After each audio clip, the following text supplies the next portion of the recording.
എല്ലാം തകർത്ത രാത്രി എന്ന നോവലിൻ്റെ 13-ാം ഭാഗത്തേക്ക് എല്ലാവർക്കും സ്വാഗതം. മുഴുവനും കേൾക്കുകയും സബ്സ്ക്രൈബ് ചെയ്യുകയും സുഹൃത്തുക്കൾക്കൊക്കെ ഷെയർ ചെയ്തു കൊടുക്കുകയും ചെയ്ത് സഹകരിക്കണമേ. കർത്താവ് തമ്പുരാൻ തന്നെ നോക്കി കുറ്റപ്പെടുത്തുകയാണെന്ന് അങ്ങേർക്ക് തോന്നി. അപ്പോൾ തന്നെ കുട്ടിച്ചൻ സാറാമ്മയുടെ അടുത്ത് കാര്യം പറയുകയും ചെയ്തു. സാറാമ്മയ്ക്ക് ദേഷ്യം വരികയാണ് ചെയ്തത്. ഈ മനുഷ്യന് മകൾ പോയപ്പോഴേക്കും ബോധം തന്നെ പോയതുപോലെയായി. പോയവൾ എന്നെങ്കിലും ഏതായാലും തിരിച്ചു വരാതിരിക്കുമോ? ഒരു സംശയവും വേണ്ട. കുറഞ്ഞ നാളുകൾക്കുള്ളിൽ അവൾ തിരിച്ചു വരും. ഒന്നെങ്കിൽ അവൾ തന്നെ, അല്ലെങ്കിൽ മിക്കവാറും അവർ രണ്ടുപേരും കൂടി തന്നെ ആയിരിക്കും വരിക. ചിലപ്പോൾ ഒരു കൈക്കുഞ്ഞും ഉണ്ടായിരിക്കാം. അങ്ങനെ വന്നാൽ ഒരു കാരണവശാലും താൻ അവളെ തള്ളിപ്പറയില്ല, പുറത്താക്കുകയുമില്ല. ആരെങ്കിലും അതിന് മുതിർന്നാൽ കൂട്ടുനിൽക്കുകയുമില്ല. ആരെല്ലാം എതിർത്താലും തനിക്ക് അവളുടെ കൊച്ചു കുഞ്ഞിനെ വേണം. അവൾ ഇവിടെ നിന്ന് പോയാലും അവൻ്റെ വീട്ടിലേക്കായിരിക്കും പോയത് എന്നാണ് എല്ലാവരെയും പോലെ താനും വിചാരിച്ചത്.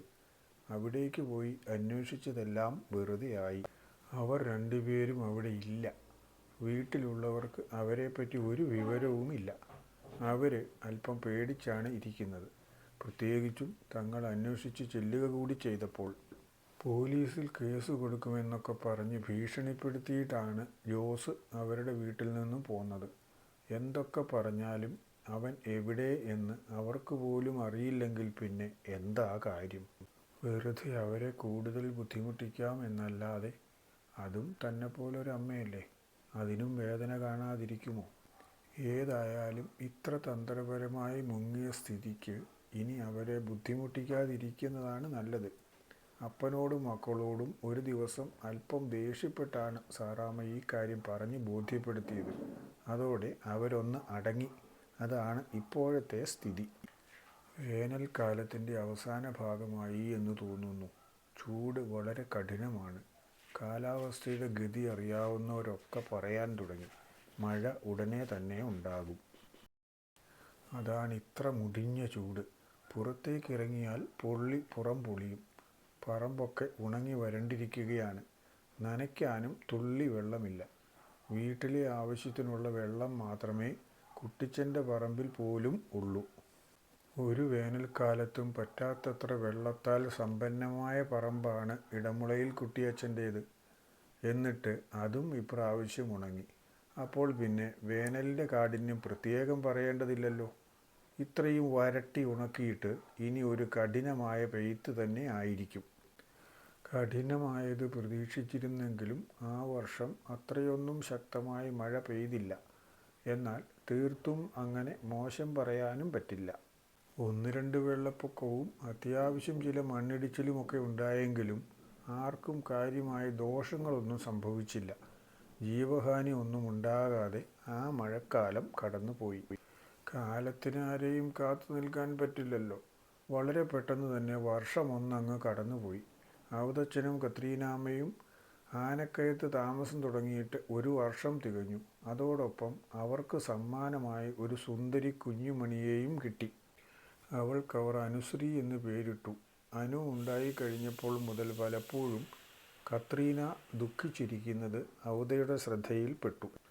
ആദ്യമൊക്കെ തൻ്റെ തോന്നലായിരിക്കും എന്ന് വിചാരിച്ചെങ്കിലും പിന്നെയും അത് തുടരുന്നത് കണ്ടപ്പോൾ കാര്യമെന്താണ് എന്നന്വേഷിക്കാൻ അയാൾ തീരുമാനിച്ചു. അങ്ങനെ ഒരു ദിവസം അയാൾ ചോദിച്ചു, എന്തു പറ്റിയടൂ? താൻ കുറേ ദിവസമായി പലപ്പോഴും ഇങ്ങനെ മൂഡ് ഓഫായിരിക്കുന്നത് കാണാറുണ്ടല്ലോ. എന്താണ് വിഷമം? എന്നോട് പറയാൻ കഴിയാത്തത് ഒന്നുമില്ല എന്ന് പറയുന്നതല്ലേ? എന്നിട്ട് താൻ തന്നെ എന്നോട് പറയാതെ ഇങ്ങനെ വിഷമിച്ചിരിക്കേണ്ട കാര്യമുണ്ടോ? നമുക്ക് ഒരുമിച്ച് വിഷമിക്കാമെടോ. അപ്പോഴേക്കും അവളുടെ സങ്കടം കരച്ചിലിന് വക്കോളം എത്തി. എന്നാലും എനിക്കൊരു കുഞ്ഞുണ്ടായിട്ട് എൻ്റെ അമ്മയെയോ ചേട്ടൻ്റെ അമ്മച്ചിയെയോ കൈകൊണ്ട് തൊടിയിക്കാൻ കഴിഞ്ഞോ ഇതുവരെ? അവരല്ലായിരുന്നോ അവളെ ആദ്യം എടുക്കാൻ അവകാശമുള്ളവർ? നമുക്കെങ്ങനെയെങ്കിലും അവരുടെ അടുത്തൊന്ന് പോയാലോ? കുറേ വഴക്കൊക്കെ പറയുമായിരിക്കും. എന്നാലും അവസാനം അവർ നമ്മളുടെ മോളെ സന്തോഷത്തോടെ എടുക്കുമെന്ന് തന്നെയാണ് എനിക്ക് തോന്നുന്നത്. യഥാർത്ഥത്തിൽ അവതയ്ക്കും അതിനാഗ്രഹമുണ്ടായിരുന്നു. 1-2 വട്ടം അതിനെപ്പറ്റി ആലോചിച്ചതുമാണ്. പിന്നെ അവൾക്കത് വിഷമമായെങ്കിലോ എന്ന് വിചാരിച്ച് വേണ്ടെന്ന് വെച്ചു എന്നേ ഉള്ളൂ.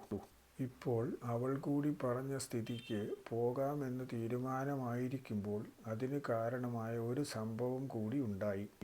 അവതയുടെ അമ്മയ്ക്ക് സുഖമില്ല, അല്പം സീരിയസ് ആണെന്ന് നിരത്തും തട്ടുകാർ ആരോ കുര്യനോട് പറഞ്ഞു.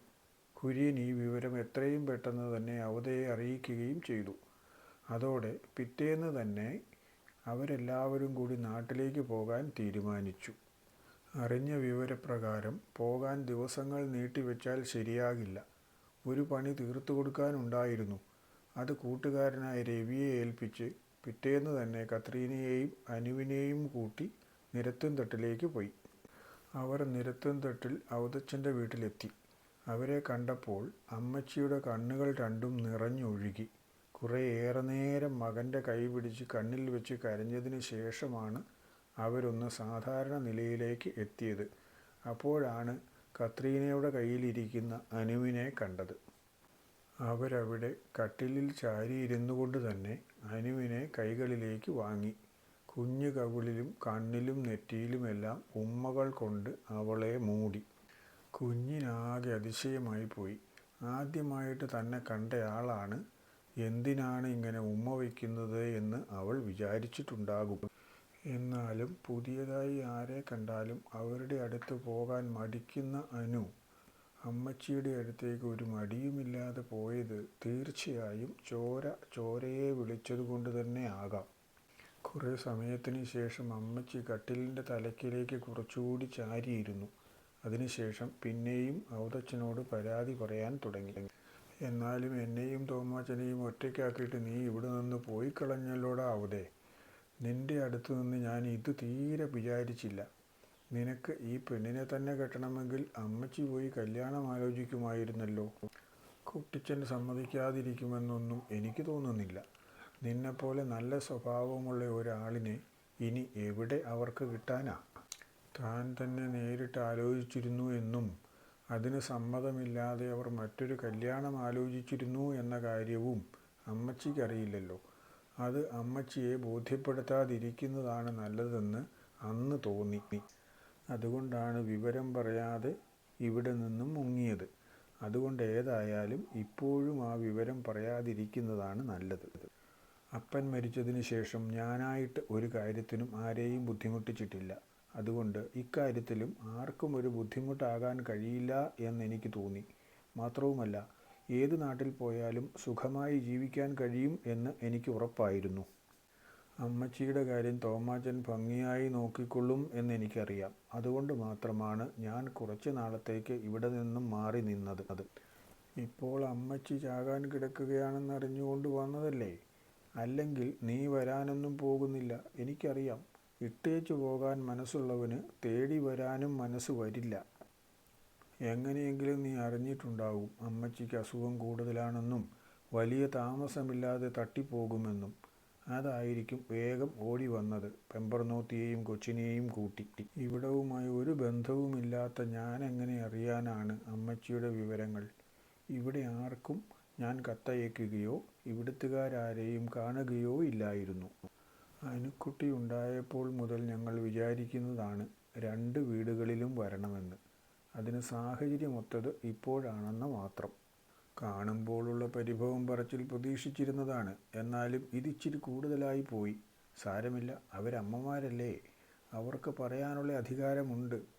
അവർ അത്രയേറെ കഷ്ടപ്പെട്ടിട്ടാണല്ലോ തങ്ങൾ ഇപ്പോൾ പണിയെടുക്കാവുന്ന പരുവത്തിലേക്ക് എത്തിയത്. തൻ്റെ അമ്മച്ചിയാണെങ്കിൽ അപ്പനും കൂടി മരിച്ചു കഴിഞ്ഞ് കണ്ടമാനം കഷ്ടപ്പെട്ടിട്ടാണ് ഞങ്ങളെ ഒരു തരത്തിൽ കയ്യാല കെട്ടാവുന്ന പരുവത്തിലേക്ക് എത്തിച്ചത്. അതുകൊണ്ട് അമ്മച്ചി പറയട്ടെ, അമ്മച്ചിക്ക് അധികാരമുള്ളതാണ്. അന്നത്തെ ഒരു ദിവസം മുഴുവൻ അവിടെ നിന്നു. വൈകുന്നേരമായപ്പോഴേക്കും അമ്മച്ചിയും അനുവും നല്ല ചങ്ങാതിമാരായി. അവർ ഒരുമിച്ച് കളിക്കുകയും ചിരിക്കുകയും ഒക്കെ ചെയ്തുകൊണ്ട് ദിവസം കടന്നുപോയത് അറിഞ്ഞതേയില്ല. വൈകുന്നേരം കുരിശുവരയുടെ സമയമായപ്പോൾ തോമാച്ചൻ പറഞ്ഞപ്പോഴാണ് അത്രയും സമയമായ കാര്യം അമ്മച്ചി പോലും ഓർത്തത്. പിറ്റേ ദിവസം ഇടമുളയിൽ വീട്ടിൽ പോകാനായിരുന്നു പരിപാടിയിട്ടിരുന്നത്. എന്നാൽ അമ്മച്ചി വിട്ടിട്ട് വേണ്ടേ? ഏതായാലും നീ വന്നതല്ലേ, ഒരു ദിവസവും കൂടി കഴിഞ്ഞ് അവിടെ പോകാം. നീ വന്ന വിവരം അവരറിയാനൊന്നും പോകുന്നില്ല. അറിഞ്ഞിരുന്നെങ്കിൽ അവരിവിടെ അന്വേഷിച്ചു വരുമായിരുന്നു. ഇടമുളയിൽ ജോസ് ഇപ്പോഴും നല്ല ദേഷ്യത്തിലാണെന്നാണ് തോമാച്ചൻ ഈയിടെയും പറഞ്ഞത്. എന്നാൽ നീ ദേഷ്യപ്പെടുകയോ ഒന്നും വേണ്ട, ധൈര്യമായി അങ്ങ് ചെല്ല്. അവൻ ചെയ്യുന്നത് എന്താണെന്ന് വെച്ചാൽ അങ്ങോട്ട് ചെയ്യട്ടെ. ആ വീട്ടിൽ അവൻ മാത്രമല്ലല്ലോ ഉള്ളത്, കുട്ടിച്ചനും സാറാമ്മയും ഒക്കെ ഉണ്ടല്ലോ. അതുകൊണ്ട് നിനക്കൊന്നും പേടിക്കാനില്ല. ഒരു പകലും രാത്രിയും മുഴുവൻ അനുവിൻ്റെ കൂടെ കളിച്ചപ്പോഴേക്കും അനുവിനും വല്യമ്മച്ചി വലിയ പ്രിയപ്പെട്ട ആളായി കഴിഞ്ഞു. കിടക്കയിൽ നിന്ന് എഴുന്നേക്കാതെ കിടന്ന അമ്മച്ചി പകുതി എഴുന്നേറ്റ് തുടങ്ങി. എന്നാലും നടക്കാനായിട്ടില്ല എന്നേ ഉള്ളൂ. അമ്മച്ചിക്കൊന്നും സീരിയസ് ആയ ഒരു കുഴപ്പവുമില്ല. മകനെ കണ്ടു കഴിഞ്ഞപ്പോഴേക്കും എല്ലാ രോഗവും മാറി.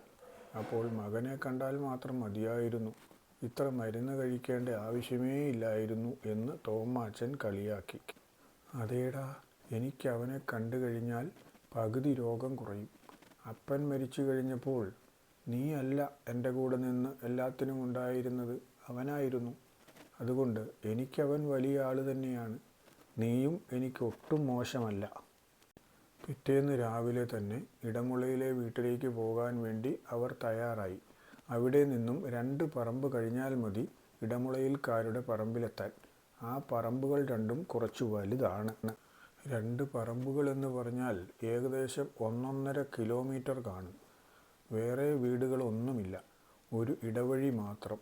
അതിൻ്റെ വശങ്ങളിൽ തേക്ക് നട്ട് പിടിപ്പിച്ചിരിക്കുകയാണ്. ആർക്കും തന്നെ വാഹനങ്ങളില്ല, ഇടമുളയിൽക്കാർക്കൊഴികെ. അകലെ നിന്നും ഇടമുളയിലെ വീട് കണ്ടു തുടങ്ങി. മുൻവശത്ത് ആരെയും കണ്ടില്ല. എന്തായിരിക്കും അവിടുത്തെ സ്വീകരണം? നോവലിൻ്റെ അടുത്ത ഭാഗം നാളെ തന്നെ തരാം കേട്ടോ. പിന്നെ എല്ലാവരും മുഴുവനും കേൾക്കുകയെങ്കിലും ചെയ്യണേ.